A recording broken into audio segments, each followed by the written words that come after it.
Poglejmo si eno res globoko osebno pričevanje o veri, ljubezni in vztrajnosti. To je zgodba, ki nas sooči z enim samim, a zelo težkim vprašanjem. Kaj, če so naša najboljša dejanja preprosto premalo? In vse se začne s tole mislijo, ki resnično postavi vse na glavo. Ne gre za modrost, ne gre za žrtvovanje, niti za bogatstvo. Temelj vsega je ljubezen. Brez nje, kot pravi ta citat, so tudi najbolj plemenita dejanja, veste, popolnoma prazna. Predstavljamo si torej, da za vstop v Božje kraljestvo potrebujemo nekakšen potni list. Po besedah govorke ga ne moremo kupiti z dobrimi deli, statusom ali žrtvovanjem. Obstaja samo en dokument, ki velja, in to je ljubezen. To je edina valuta, ki jo tam sprejmejo. Ampak veste, kako je? Čeprav se ljubezen sliši tako preprosto, pot do nje je vse prej kot to. Pričevanje nas opozarja, da je ta pot ozka, zahtevna in da jo le redki zares najdejo in na njej tudi vztrajajo. S tem je postavljen temelj za osebne boje, ki šele sledijo. In zdaj pridemo do enega ključnega vprašanja. Kaj pa ni dovolj? V tem delu bomo razbili iluzijo, da si lahko pot v nebesa kar tako preprosto zaslužimo. Poglejmo si dejanja, ki se zdijo častna, a po besedah tega pričevanja na koncu sploh ne štejejo. In ne govorimo o nekih abstraktnih idejah, ampak o zelo, zelo konkretnih stvareh iz življenja. Recimo, razdati vse premoženje, vzgojiti 4 otroke, redno hoditi v cerkev, celo finančne stiske. Vse to so dejanja, ki bi jih zlahka označili za žrtvovanje. Ampak govorka je tukaj zelo jasna. To še ni viza za nebesa. In ta misel je resnično ključna. Poudarja, da zunanja dejanja sama po sebi ne odklenijo nobenih vrat. Če ne izvirajo iz ljubezni in če ne vodijo v resnično preobrazbo srca, ostanejo, samo prazna dejanja. No, in če lasten trud ni dovolj, kaj potem sploh preostane? Tukaj se zgodba obrne. Fokus se premakne od lastnih neuspehov k iskanju pomoči, ki presega vse naše človeške zmožnosti. In to je tisti trenutek surove iskrenosti. Ne gre za tisto obljubo, naslednjič se bom pa bolj potrudil, ampak za surovo priznanje. Sama preprosto ne zmorem. In prav ta korak odpre vrata za nekaj povsem drugega. In kaj sledi? Ena čisto preprosta, a hkrati neverjetno močna molitev. Brez nekih zapletenih prošenj, le neposreden klic. Pridi, vzemi. To je točka, ko si zanašanje na se umakne predajanju in prošnji za pomoč, ki pride od zunaj. Proces preobrazbe je tovej presenetljivo jasen. Ne gre za to, da bi se izboljšali sami. Vse se začne s priznanjem lastne nemoči. Temu sledi prošnja za pomoč. In konča se s sprejetjem preobrazbe, ki po besedah pričevanja prihaja od Svetega Duha. S tem pa pridemo do točke, kjer resnično zaledeni kri v žilah, do čustvenega vrhunca tega pričevanja, preizkušnje vere, ki se zdi absolutno nepremostljiva in postavi vsa prej omenjena načela na najtežji možni test. In tukaj se vsa teorija konča, vsa filozofija. Ne gre več za majhne zamere. Postavi se vprašanje, ki je verjetno najtežje od vseh. Kako odpustiti človeku, ki ti je umoril otroka? Kako lahko vera v ljubezen sploh preživi kaj takega? Soočenje je, brutalno. Z našega človeškega, zemeljskega vidika je odgovor jasen, nemogoče, celo nesmiselno. A pričevanje ponuja povsem drugačen pogled, z božansko pomočjo, z milostjo se meje mogočega premaknejo. Ampak ta osebni boj ni nekaj osamljenega, nekaj, kar se dogaja samo danes. Postavljen je v en res širok zgodovinski kontekst, v potovanje, ki se vleče skozi vso zgodovino človeštva. Če pogledamo tole časovnico, vidimo, da je klic k vztrajnosti pravzaprav konstanta. Od samega začetka človeškega boja, preko Jezusa do prorokov, kot sta Mormon in Moroni, ki so pozivali k vztrajanju. S tem se današnji boj poveže v eno samo dolgo zgodbo. Vendar pa na tej poti ni sama. In danes viri podpore obstajajo. Govorka našteje, zakaj vse je hvaležna, kar poudarja idejo o sodobnem sistemu podpore za to starodavno pot. Ne gre le za osebni boj, ampak za potovanje, ki ga podpira skupnost in duhovno vodstvo. Njen končni poziv je tako usmerjen na celotno skupnost. Osebna zgodba postane spodbuda za vse. Sporočilo je preprosto, pot obstaja, pomoč je na voljo, zato vztrajamo. Na koncu se vse skupaj strne v jedro njene vere. Prepričanje v živega Jezusa in v aktivno prisotnost Svetega Duha, ki pomaga živeti po Božji volji. tudi takrat, ko se to zdi popolnoma nemogoče. In tako nas to pričevanje pusti z enim vprašanjem. Zelo osebno vprašanjem. Ne glede na osebna prepričanja, nas zgodba izozove. Kateri preizkus se na naši lastni poti zdi nemogoč? In kje bi morda potrebovali pomoč, ki presega naše lastne zmožnosti? Pozdravljeni! Danes, 1. februarja 2026, se lotevamo enega samega vira. Gre za prepis govora Iviljane Bellis, ki ga je imela v cerkvi Jezusa Kristusa svetih v začetku leta. Ampak ta vir, ta izpoved, v bistvu postavlja eno samo brutalno vprašanje. Kako vera preživi, ko se sooči z nepredstavljivim? Vse, o čemer bomo govorili danes, ljubezen, odpuščanje, skupnost, je v tem pričevanju predstavljeno kot orodje za odgovor na to vprašanje. Naša naloga ni le povzeti, kaj je bilo rečeno, ampak razčleniti, kako ta orodja delujejo pod ekstremnim pritiskom. Potopili se bomo v pričevanje, ki poskuša najti smisel tam, kjer se zdi, da ga pač ni več. In veš, kaj je pri tem tako močno? Da ne ostane samo pri neki abstraktni teologiji. Govorka vse te velike koncepte vero, milost, svetega duha postavi v realno življenje, v najbolj surove in boleče okoliščine, kar si jih sploh lahko zamislimo. Ne govori o odpuščanju na splošno. Govori o odpuščanju umora lastnega otroka. Zato to ni teološka razprava, to je pričevanje o preživetju duha. Prav. In začenja z nečim, kar se zdi na prvi pogled zelo osnovno, skoraj kot ponavljanje nedeljske šole. Svojo osrednjo misel si izposodi iz prvega pisma Korinčanom. Če bi govoril angelske jezike, če bi podaril vse premoženje, ljubezni pa ne bi imel, nisem nič.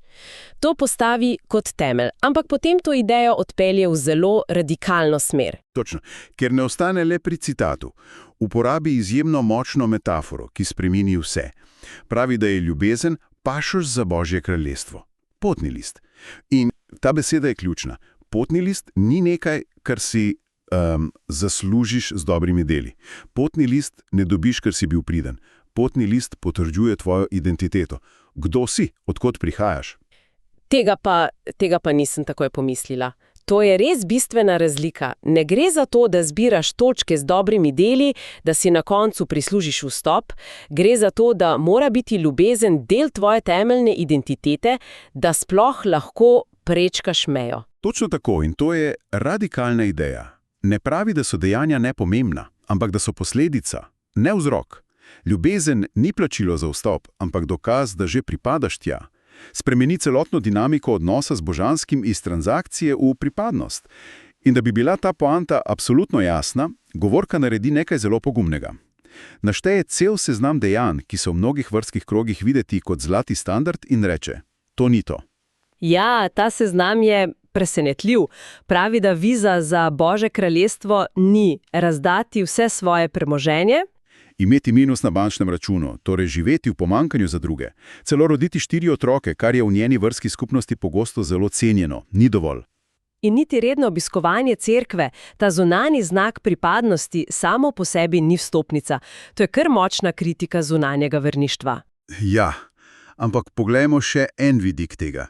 Ko pravi, da rojstvo 4 otrok ni vstopnica, s tem ne zmanjšuje pomena družine. Postavljajo na pravo mesto kot poligon za učenje ljubezni, ne pa kot dosežek sam po sebi. Pravi, da je ključno vprašanje, ali imaš ljubezen, ki jo prejmeš od Kristusa, jo imaš zase in jo daruješ bližnjim. Poudarek je na notranjem viru. Lahko imaš 10 otrok in si znotraj prazen in zagrenjen, ali pa imaš enega ali nobenega in prekipevaš od ljubezni, ki jo deliš. Dejanja so pomembna le, če izvirajo iz pravega notranjega stanja, sicer so le performance. Ampak ta poudarek na notranjem stanju postavi posameznika pred ogromen izziv, ker zunanje dejanja je lažje meriti. Lahko si rečeš, danes sem dala miloščino, bila sem v cerkvi, torej sem na pravi poti. Ampak kako meriš notranje stanje?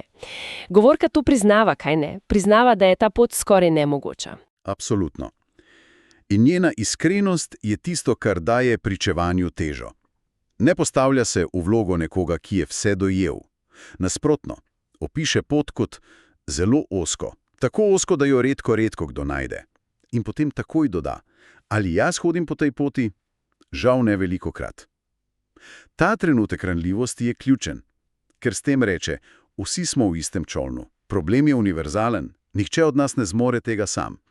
Torej, ko postavi ta problem, pot je pretežka, tudi sama ves čas padam z nje, ponudi tudi rešitev. In rešitev ni potrudi se bolj ali imeti moraš močnejšo voljo. Zdi se skoraj preveč preprosto. Njena rešitev je klicanje na pomoč. Odvisnost od svetega duha. In tu vidimo, kako se teologija premakne iz knjig v kuhinjo, v avto, spalnico. Njeni klici, ki jih navaja, niso formalne, lepo sestavljene molitve. So kratki, surovi klici v sili. Res, poslušaj to. Sveti duh, pridi. Pridi, sveti duh. Vzemi to mojo jezo na mojo prijateljico. Vzemi to mojo žalost. Sveti duh, pridi. Tolažnik, pridi. To zveni kot nekdo, ki se utaplja in kliče reševalca. Ni časa za formalnosti. Gre za preživetje v tistem trenutku. In beseda, ki jo uporabi tolažnik, je izjemno pomembna. V izvirniku v grščini je to paraklet. To ni nekdo, ki te le treplja po rami in pravi, vse bo v redu. Paraklet je nekdo, ki je poklican, da stoji ob tedi. Je zagovornik, pomočnik, svetovalec. V njenem razumevanju sveti duh ni neka eterična meglica, ampak aktivna sila, oseba, ki pride na klic in dejansko nekaj naredi. Prevzeme jezo, odnese žalost, preobraža jo od znotraj, ker sama nima moči, da bi se spremenila. Se pravi, vera, kot jo opisuje, ni v moči posameznika, ampak v njegovi sposobnosti, da prizna svojo nemoč in prosi za pomoč. To je popoln obrat od kulture samopomoči in vse zmoreš sam. Popoln obrat. Gre za kulturo božanske pomoči. In ta potreba po zunanji božanski pomoči nato doseže svoj absolutni srhljivi vrhunec. In potem pride del, ki ga je odkrito rečeno težko celo prebrati, kaj šele doživeti. Sama sebi zastavi vprašanje, ki je jedro vsega, kar smo do sedaj govorili. Vprašanje je, kako naj odpustim in naj objamem človeka, ki me je naklepno umoril mojega ljubljenega 4. otroka. Ko prebereš ta stavek, se vse prej omenjene težave, jeza na prijateljico, žalost zdijo trivialne. To je ultimativni preizkus vsega, v kar verjame. To je točka, kjer teologija utišne. Tukaj se ne moremo več zanašati na intelektualne razlage. In govorka to prizna z dvema besedama, ki sta zame težišče celotnega pričevanja. Zemeljsko nemogoče. S tem potegne črto. Pove, da z orodji, ki jih imamo kot ljudje na voljo, psihologija, razum, moč volje, pozitivno razmišljanje, te naloge ni mogoče upraviti.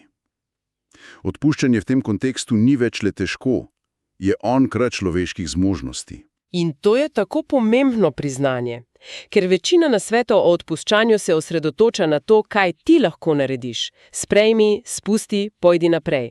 Ona pa reče, jaz tega ne morem. Konec, pika. Ampak ne ostane pri tej ugotovitvi, takoj kot definira meje človeškega, pokaže na tisto, kar je onkraj. Njena rešitev ni v njej, ampak zunaj nje. Reče, ampak z Jezusom, svetim duhom se pa da, z molitvijo se da, z milostjo. To je trenutek, ko se njena vera prestavi iz teorije v surovo, praktično orodje za preživetje. Milost tukaj ni le lepa beseda, je edina stvar, ki lahko naredi nemogoče mogoče. Ampak kaj to sploh pomeni v praksi? Z milostjo se da. Kako to zgleda? Se nekega jutra zbudiš in je odpuščanje kar tam? Mislim, da njeno pričevanje namiguje, da ne gre za dogodek, ampak za proces. Spomnimo se klice v svetemu duhu. Vzemi to mojo jezo. Verjetno je to isti proces, le na 1000-krat večji skali. Verjetno gre za tisoče, 10 000 trenutkov, ko se pojavi sovraštvo, bolečina, maščevalnost in v vsakem od teh trenutkov je treba znova reči, sveti duh, pridi, vzemi to, jaz ne zmorem. To ni enkratna odločitev, ampak nenahenna, izčrpajoča vojna, v kateri se boriš tako, da se predaš, da dovoliš drugi sili, da se bori zate. Predaja kot orožje. To je paradoks. Zanimivo je, da se po tem najtežjem delu, po soočenju z zemeljsko nemogočim, ne ustavi. Svoj osebni boj postavi v nek širši zgodovinski kontekst. Da, in to je fascinantno. Omeni Mormona, ki 421 let po Kristusu piše svojemu sinu Moroniju. Torej, smo sredi razpada civilizacije, vojne, nasilja in kaj mu oče reče? Ne reče mu zmagaj ali premagaj sovražnike, reče mu zdrži do konca. Takšen je občutek, ko svoj osebni boj postaviš na časovnico dolgo več stoletij. Ali to daje občutek teže ali tolažbe? Verjetno oboje. Po eni strani je to lažilno, tvoj boj ni osamljen, ni nekaj unikatno groznega, kar se dogaja le tebi. Si del dolge verigi ljudi, ki so se borili z istimi demoni. To ti da občutek solidarnosti skozi čas. Po drugi strani pa je to tudi teža. Poveti, da je ta boj normalen del izkušnje. Ni izjema, ampak pravilo.